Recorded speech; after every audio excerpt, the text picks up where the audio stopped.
Thank you for tuning in and welcome to Errant Update. Today I want to first quickly talk about the coming week, what you can expect in different episodes here on the channel.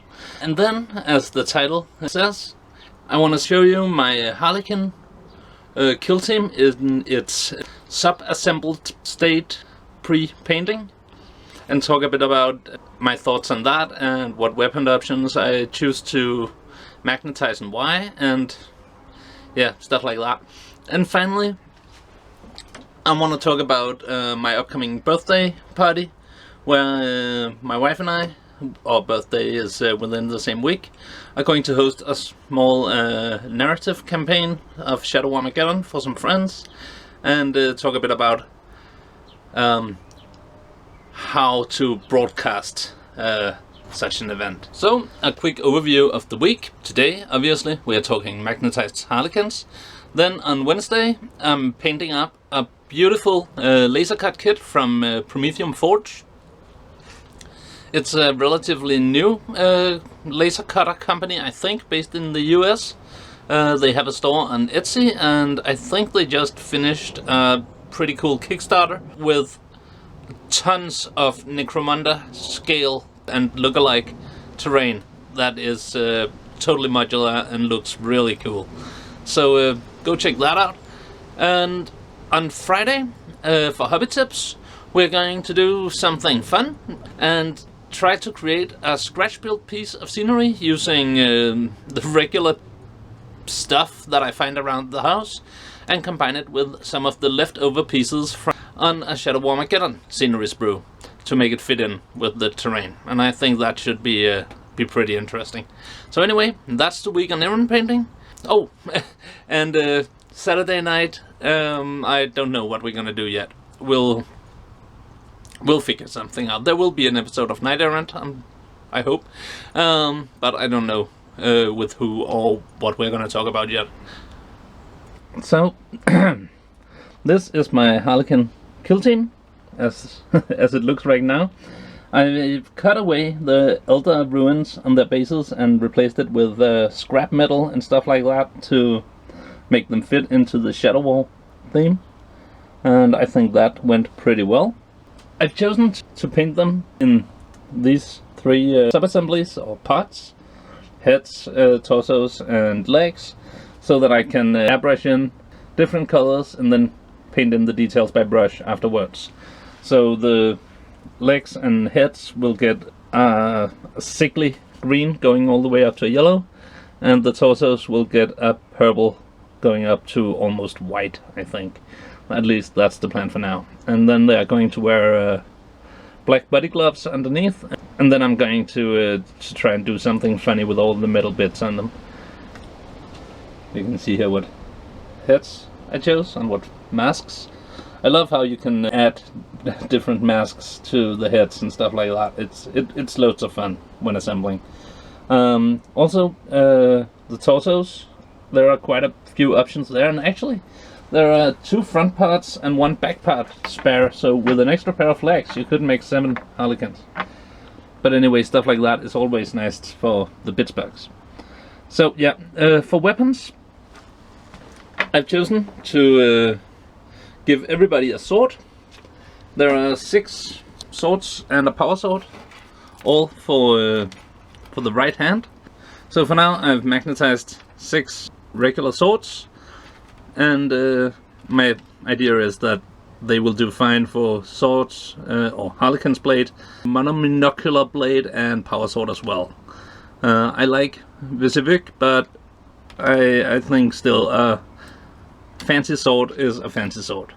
And then the bits that have been painted and then filed down afterwards are Dark Elder Witch knives. Turned out I've made way too many of these for my wife's warband, so I snatched 4 of them to give me the option of starting with some knives and not having to buy expensive equipment for all my expensive elves.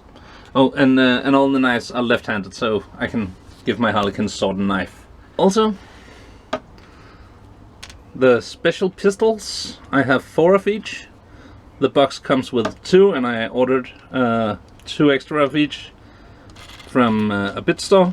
And while ordering, I also ordered in some extra arms from some vehicle crew, I think. Like that. And then I trimmed off the shoulder pad and moved the pistols over so that I have 2 for each hand. Because it seems to me that if you're doing well in a campaign, you're gonna want your specialist to have 2 pistols. And then I still need to magnetize 6 of the regular pistols. Anyhow, that is the weapon options I've chosen. I still have all the fancy Harlequins, this and Harlequins that comes on the sprue. It's still on the sprue. But looking at the rules, I see no reason why I should spend the time painting it, because they're expensive and they're not that impressive. I mean, swords give parry, and it seems to me that parry is the better option compared to the effect that the various other weapons have.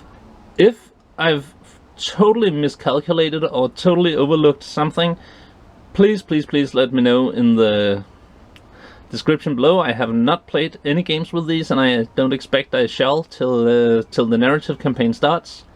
So yeah, let me know if the Harlequins Kiss Caress, what they're called, is actually worth taking, and why. Because to me it seems that sword the best option for a melee weapon, and frankly it seems to me that 2 pistols is the only thing that can beat that, giving up parry for some solid damage.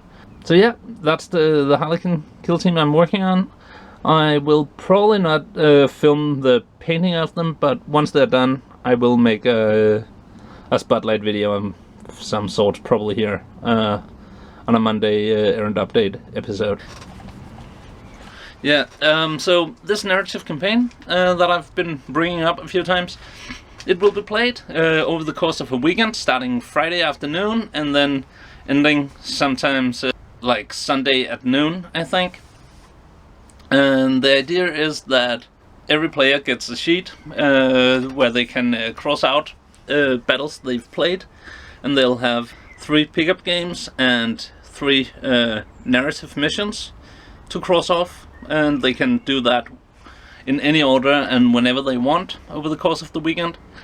And the pickup games are optional, so they can skip those if there ain't time, or some games take longer, or they're doing some other stuff, like talking, having cocktails, stuff like that, making food, eating food.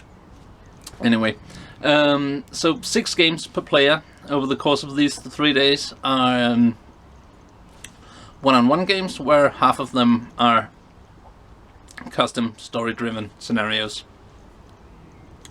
And then there'll be at least grand 3 versus 3 battle on a 4x8 table, and probably some minor events and special story-driven games where the players don't have their entire warbands or kill teams, and where they can earn some special rewards and stuff to put some flesh on the story, basically.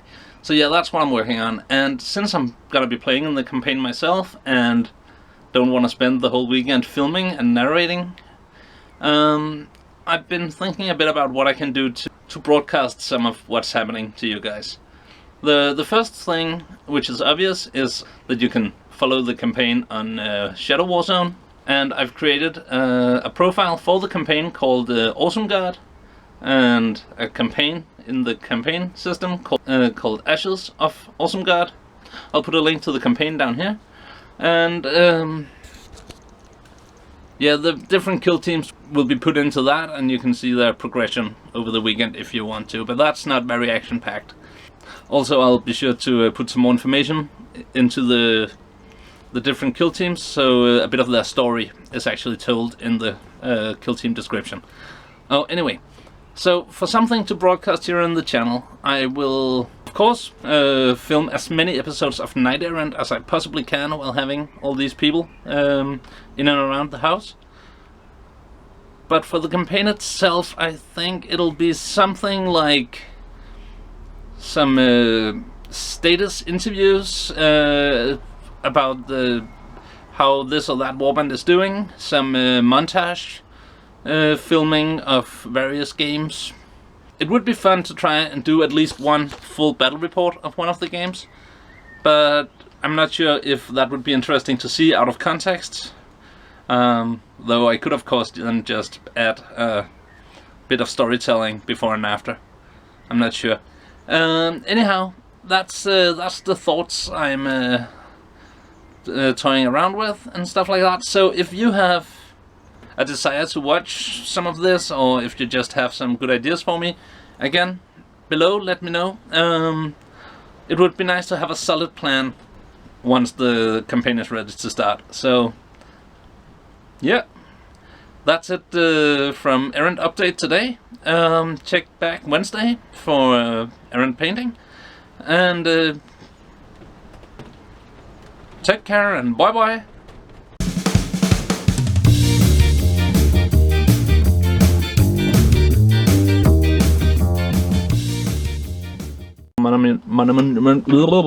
Sword or monocular single molecule edged blade thingy is by far the